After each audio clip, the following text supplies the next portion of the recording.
Ladies and gentlemen, I am with a very, very, very special guest right now, all right? His name is Brother Don Weston. I'm gonna let him, state all his accolades because I'm definitely gonna miss out on a lot of them. But ladies and gentlemen, this is Brother Don Weston. How you doing, sir? I'm doing well, thank you. Thanks for having me. As you said, I'm Brother Don Weston, brother of Alpha for 43 years. Wow. Having been initiated at the University of Georgia, March of 1982. Wow.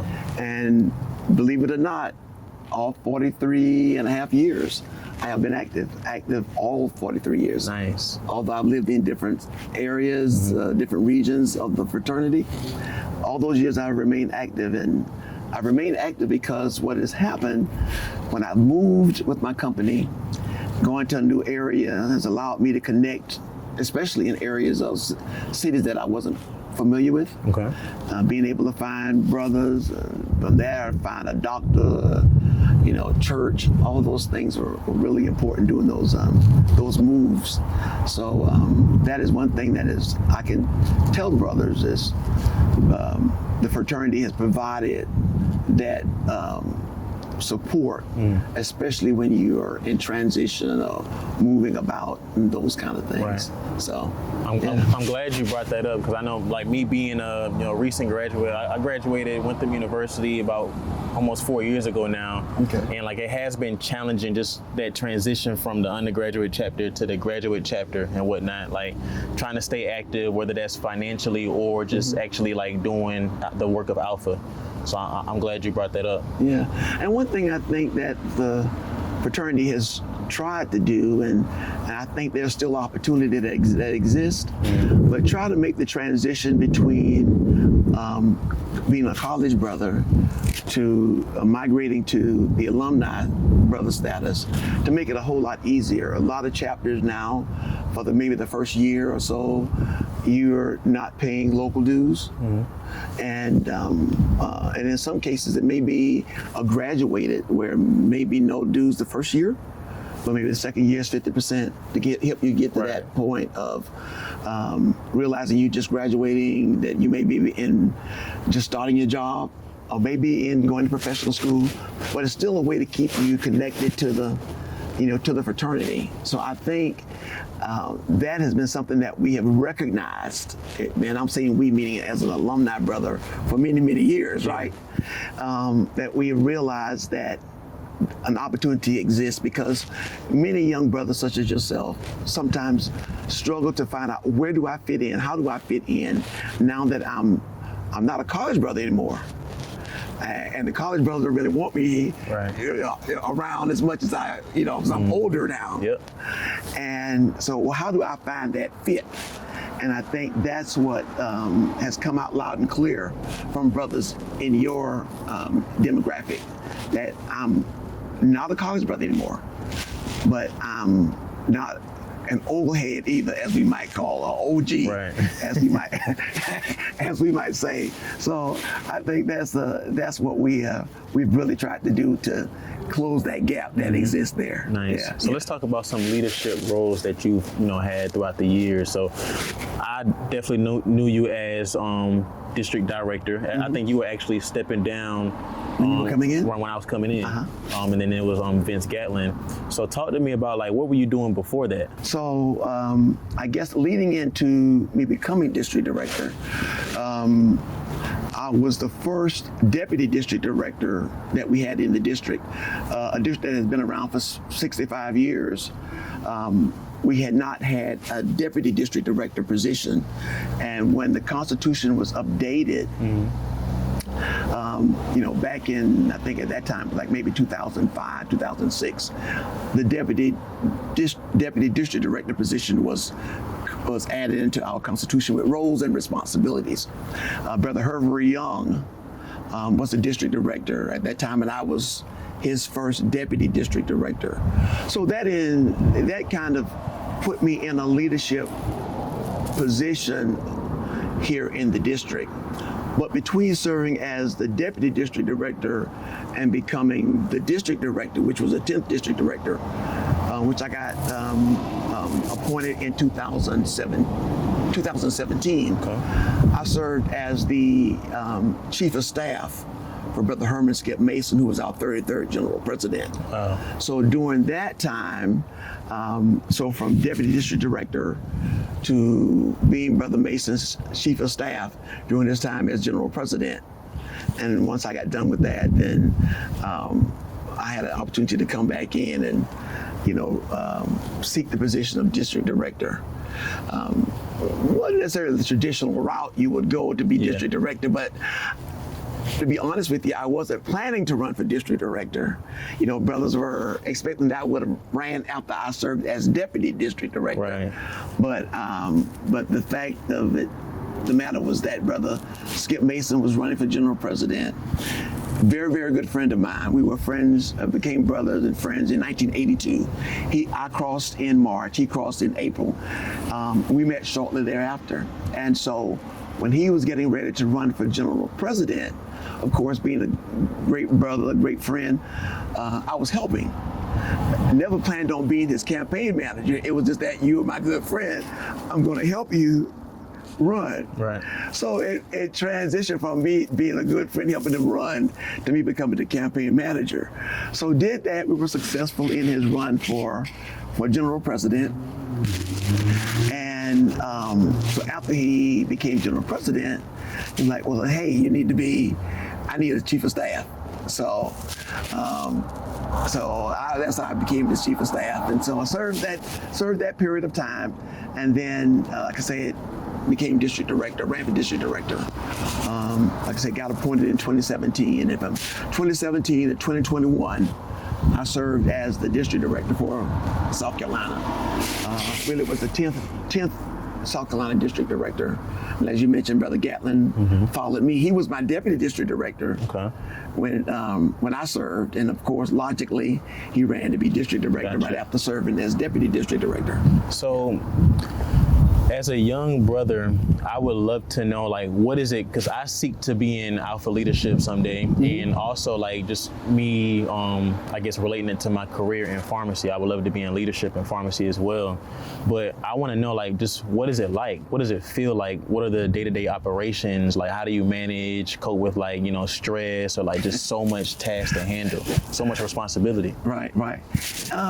And that's a very good question, and sometimes I sit and scratch my head going how do I manage and, some of the competing things that are on my plate or that comes before me because I put things in order.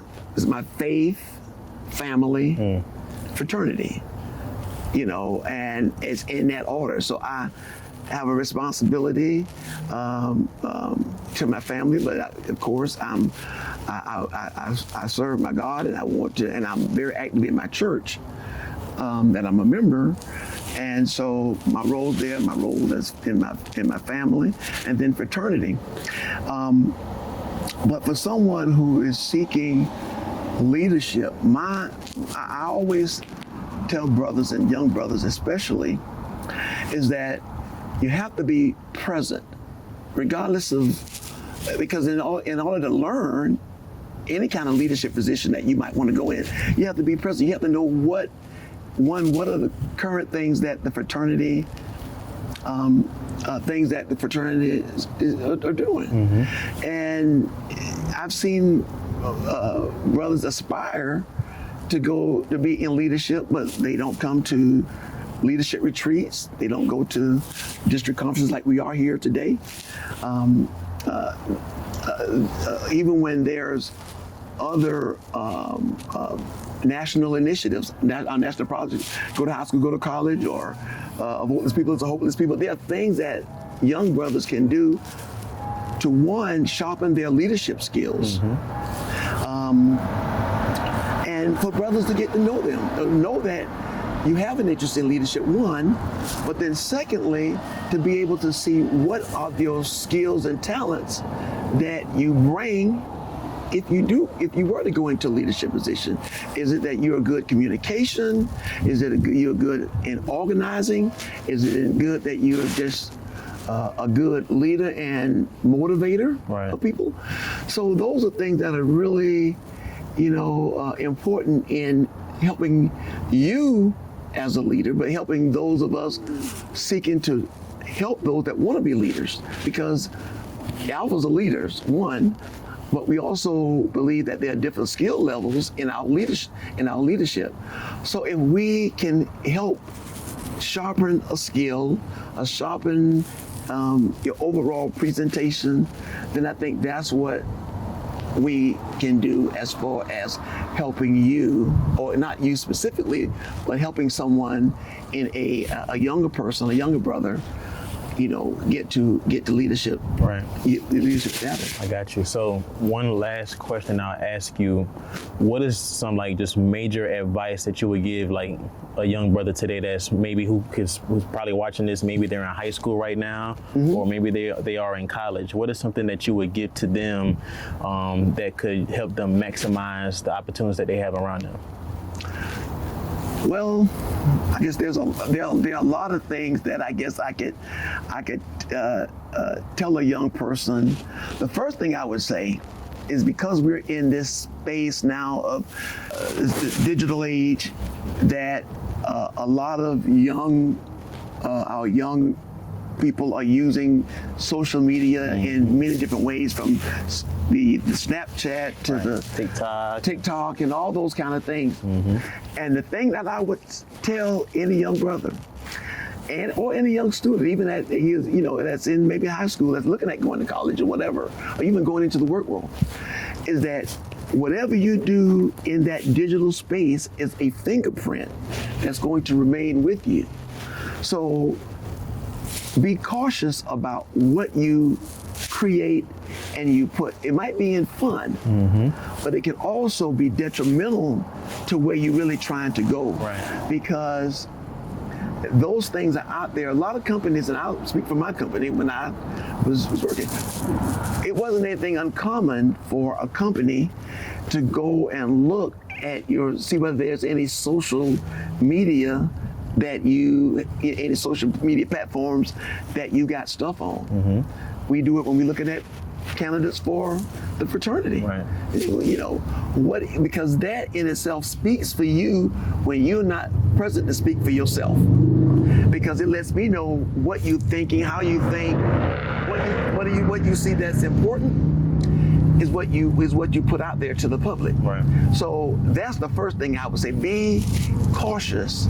I'm not saying do not use it, because I think it's a great communication tool. Right. But we have to just be mindful of how we use it.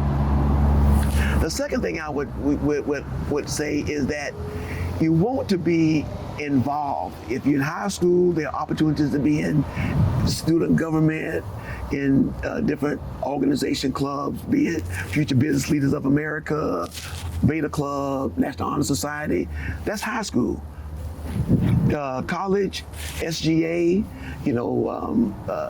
being a part of the finance club, whatever. Those things help you in moving. Even if you're going to apply for a job, we're looking to see what you've done. Yep. I need to know who you are if I'm going to bring you to work for my company. I want to know who you are if I'm looking at bringing you into the fraternity. I want to know who you are if I'm looking at your application. When I got 5,000 applications of students applying to college, a college wants to know what separates you from this person. And if I have to look at what you've done or the things that you've been involved in, if I have to look at those things to determine, do I take you or do I take you, then I'm going to take the one who helps themselves stand out when I'm not able to see them and talk to them personally like I'm talking to you. I agree. Yeah.